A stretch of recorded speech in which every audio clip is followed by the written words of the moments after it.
A mí me gusta hablar de la misericordia de Dios, especialmente para que se entienda bien. Porque como decía San Agustín, el que te creó sin ti no va a salvarte sin ti. Y hablando de la misericordia de Dios, se ve más clara cuando vemos cómo persigue precisamente a los más desagradecidos, a los más duros de corazón. Y es el caso que hemos visto en el Evangelio con el caso de Judas Iscariote.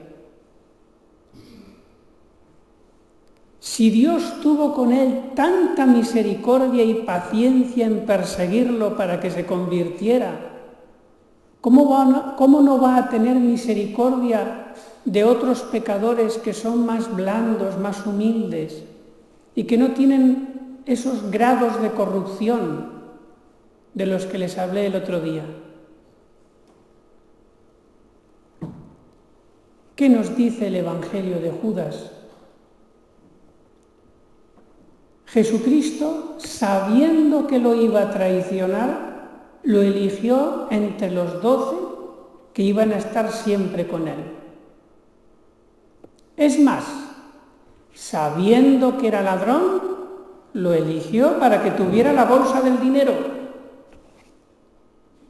¿Quién sabe si era para que no nos apoyáramos en nada en el dinero de este mundo?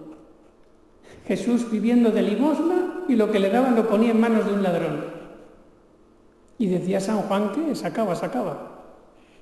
Y con ese sacar, que podría ser poquito a poquito, pecado venial, se iba preparando la tragedia.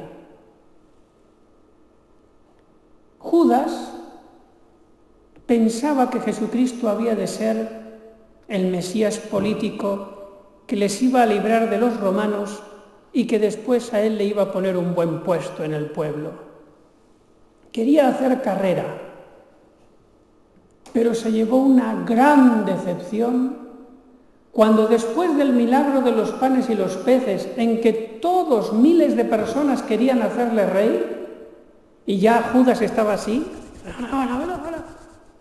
resulta que Jesucristo dice: ustedes los apóstoles, venga, fuera, al lago, váyanse con la barca. Y él desaparece y se escabulle en un monte y pierde la oportunidad que tenía de formar un gran ejército. Y Judas se quedó pensando seguramente: yo no voy a perder más tiempo con este hombre. Yo no voy a salir perdiendo. Y ya empezó a maquinar la traición de Jesucristo. Y tanto es así que Jesucristo, que lee las mentes, empezó a decir, ya antes de la última cena: entre vosotros hay uno que es un demonio. Y se refería a Judas, porque ya tenía el pecado grave en su corazón, el deseo de traicionarlo a la primera oportunidad. Y ocurrió que estaban ya en la cena. Fíjense cómo lo persigue Jesucristo en su misericordia, que al principio de la cena dice: en verdad os digo que uno de vosotros me va a entregar. Y no dice el nombre, porque si dice el nombre y le señala, los otros le despellejan, empezando por Pedro. No dice el nombre. ¿Por qué lo denuncia sin decir el nombre? Para que él se sienta aludido y, viendo el milagro de la lectura de su mente, se convierta.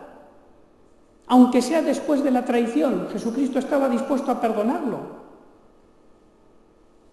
Y he aquí que Judas se endurece más.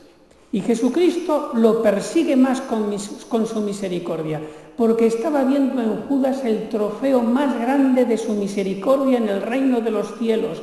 Mirad todos los ángeles y santos, a este que me traicionó y me llevó a la muerte, ahora conmigo sentado en un trono para siempre, gozando por toda la eternidad. Fíjense mi misericordia. Eso era lo que quería Jesús.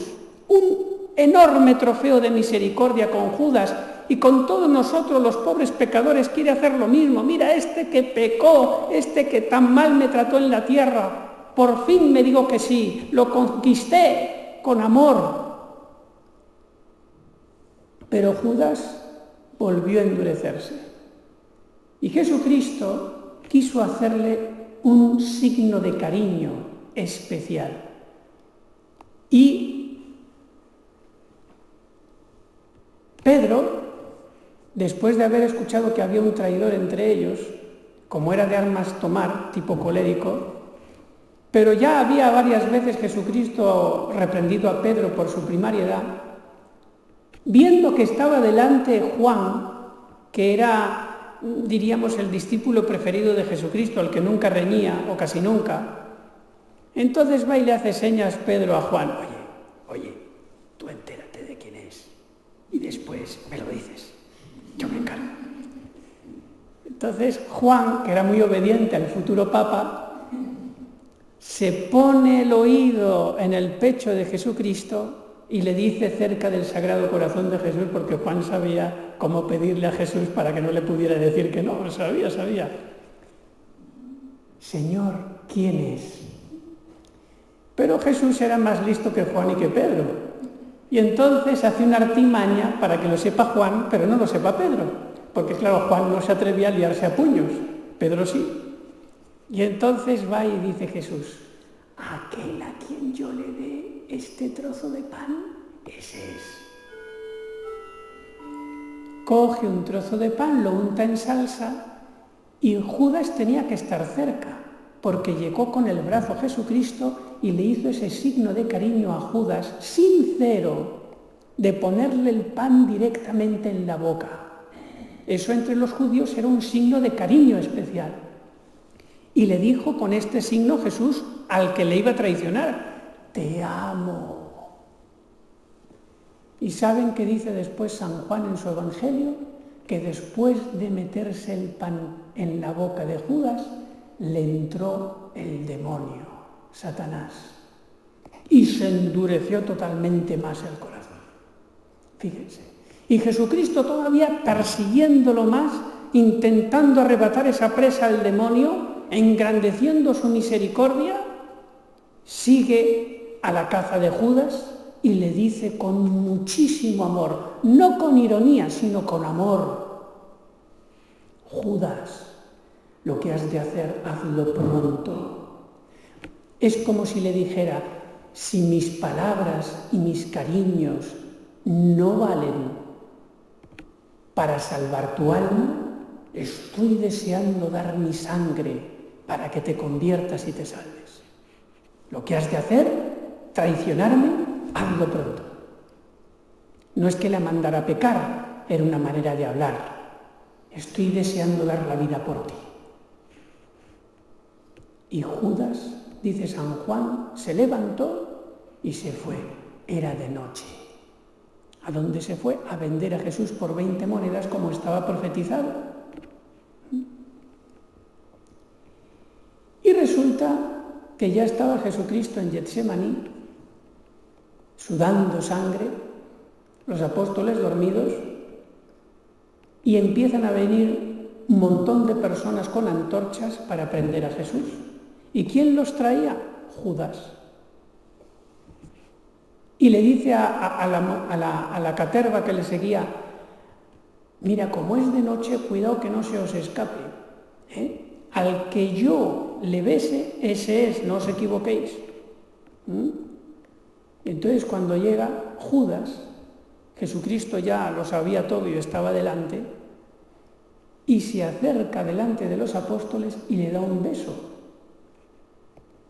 Y Jesucristo le responde lo que en ningún otro lugar de la Sagrada Escritura se puede comparar con el amor de Dios, que es que al que te está pegando una puñalada en la espalda con un beso, va y le responde el amor infinito de Jesucristo.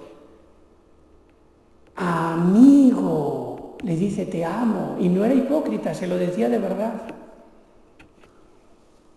con un beso entregas al Hijo del Hombre. Fíjense, el otro le está machacando, hiriéndole y matándole, y Jesucristo le dice, te amo, en el mismo momento. Tal fue el choque entre el odio, la traición y el amor, que venció el amor y Judas se le empezó a resquebrajar el corazón. ¿Qué he hecho con este hombre tan bueno? Pero ya era demasiado tarde, ya estaban ahí los soldados, se lanzaron contra Jesús y lo prendieron. Lo prendieron porque Jesús se dejó prender. Porque ya antes dijo, ¿a quién buscáis? A Jesús Nazareno, yo soy, y todos al suelo. Bueno, pues para que veáis que yo me entrego, porque si no, no podéis hacer nada, venga, venid, atadme. Si soy Dios. Entonces, le agarraron y ya Jesucristo se entregó a la pasión. Y cuando ya estaba en la sinagoga y le hacían el juicio y todo, entonces Judas se arrepiente porque vio que Jesucristo realmente era un hombre santo, inocente. Va a Caifás, a los sacerdotes, y le defiende. Este hombre es inocente. Fíjense que Pedro estaba diciendo, yo no conozco a ese hombre, para librarse de una paliza. Y en cambio, Judas, más valiente que Pedro, se puso a dar la cara por Cristo. No, que esto es inocente, que reciban mi dinero, que no lo quiero, suéltenlo. Y ya no le hicieron caso. Pero ¿cuál fue el problema de Judas? No tanto la enormidad de su pecado, porque se arrepintió, sino que no hizo lo que sí que hizo Pedro después de su perjurio negando a Cristo. Pedro, que cometió un pecado gravísimo al jurar que no conocía a Jesucristo, confió en la misericordia de Dios y se salvó. Y en cambio Judas no confió en la misericordia de Dios y pobre de él. Tanto así que Jesucristo llegó a decir, más le valiera no haber nacido. Y es que Jesucristo le dolió muchísimo cuando llevaba la cruz a cuestas, el saber que también llevaba a cuestas los pecados de Judas y que tal vez su sangre no iba a valer nada para él, porque se resistía a confiar en su misericordia. ¿Y cuántos más pesos de pecados llevaba Jesucristo en la cruz de tantos pecadores endurecidos que él perseguía con su misericordia y le decían que no? Iba a ser un sufrimiento, entre comillas, inútil para ellos, pero él lo sufrió todo. Los que se iban a salvar y los pecados de los que no se iban a salvar, los sufrió todos, para que se pudiera decir que todos tuvieron su oportunidad. Y fíjense que Jesucristo, cuando llega al Calvario, le clavan y está entre los dos ladrones. He aquí que la Virgen María le da un regalín y se acerca a Jesús, le mira y después mira a ese ladrón que empezó, dicen los evangelistas, insultando a Jesucristo, porque al principio blasfemaban los dos, lo dicen expresamente en un evangelio, los dos. Y miró a uno de ellos, la Virgen Santísima, y consiguió con sus plegarias y lágrimas la conversión de Dimas. Y fue entonces cuando hice ese acto de fe ante ese Mesías crucificado, y Jesucristo tuvo ahí el consuelo de ocupar el puesto de Judas en el cielo por aquel otro ladrón.